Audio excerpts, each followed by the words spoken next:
With us now for more is former NEDA Secretary Cielito Habito. He is the founder chair of Brain Trust Inc. Good to see you again, Shell. Welcome to the program. Thank you, Kathy. Good morning. Yeah, what do you make of 19%? we started with 17% on April 2nd, the uniform 10% during the start of the pause period, 20% years ago in a letter, and now 19% tariffs. Yeah, of course, for many it will be a disappointment because it's still higher than the original announcement of 17%. So that sort of diminishes the kind of advantage we were hoping to have over some of our competitors. But then again, as President Marcos said, in absolute dollar or peso terms, it still counts for a lot. So we have to make the most of it.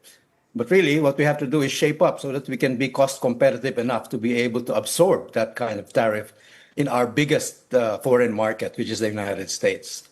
It is. So talk to us about shaping up. I mean, how are you seeing this all come down heading into the fourth State of the Nation address?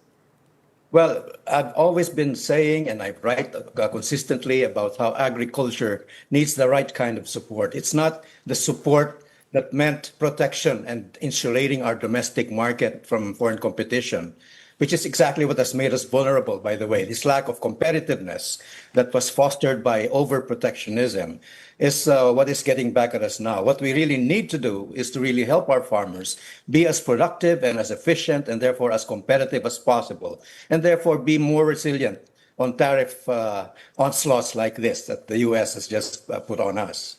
All right, so where do we start when it comes to agriculture then? Because the farmers prior to 19% felt like they were going to be the bargaining chip here. Yes, indeed. I guess that was a well-founded fear. But really, what we have to do is completely restructure and reorganize how we deal with our agriculture sector. And that starts with really making good on devolution, which was put into law way back in 1991 under the local government code. We have really to empower and capacitate our local governments to really help the farmers more directly. And why is that? Because they are the ones closest to the problems. They know the peculiar challenges in their own agricultural sectors. And therefore, if you just have the Department of Agriculture provide them the wherewithal to be able to truly help farmers be more competitive, more productive, and therefore earn higher incomes, then we could be much more effective rather than the traditional top-down approach and one-size-fits-all solutions that we've been seeing from them for decades now. Looking at the bigger picture, this to and fro over tariffs merely heightened the need to get our house in order, just to paraphrase Secretary Gary Teves. Senator Ping Lacson saying and revealing distortions in the flood control projects within the 2025 budget, and the government saying it's going to allocate better in the coming year. What do you make of the level at which our fiscal space is lending us any buffer or comfort from the uncertainties? Well, it all boils down to the big C word, and that's corruption. And, I wrote an article yesterday about how 20% of our government budget is just really siphoned off into the pockets of corrupt officials. And so what happens is that we spend so much for debt service. A lot of the budget goes to the local governments because of their national tax allocations, which is rightful under the devolution law. And yet another 1/5 just goes to line the pockets of corrupt people. And if we can only get rid of that in a very substantial way, maybe we can never eliminate that, but if we can substantially reduce that, then a lot more money goes to where they should go in helping our producers be more productive, and of course, helping mitigate all these things that are causing the flooding incessantly in spite of the billions thrown into that direction, then we could have a much more dynamic economy than what we have been seeing so far. So you're talking about the safeguards. So what would you recommend then to ensure efficient use of funds, given Lacson's concerns about the large flood control allocations and insertions?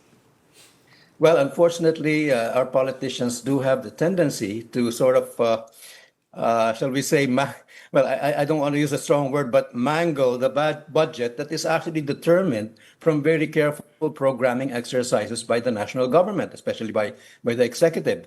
I mean, I've been there. I was the head of NEDA, which is tasked with making sure our public investments are put consistently with the Philippine Development Plan. Now, oftentimes we would see that being in effect diverted into things that were not part of the priorities spelled out in the plan.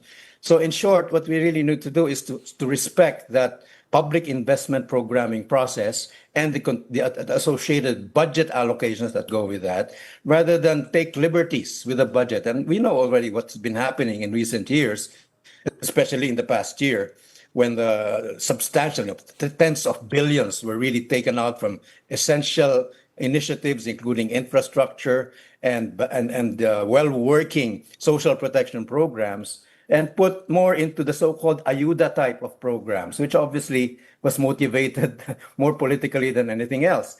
And so what we need to do is to really have a much more robust system wherein corruption can be minimized. And this is where I made 5 legislative proposals in what I wrote yesterday. And if only Congress picks up these things about transparency, whistleblowers, fast-track corruption courts, citizen participation in budgeting and auditing, and of course, making good use of digital technology for, if we can really enhance that eGov app that we have right now so that it covers everything, including barangay transactions.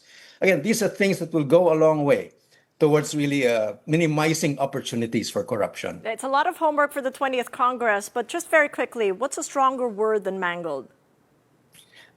No, I mean, that was the strong word I was trying to avoid, actually. Okay. All right, well, we'll leave it at that then. But thank you so much. Left a lot of assignments there for our Congress. Folks, Cielito Habito, the former NEDA Secretary, joining us.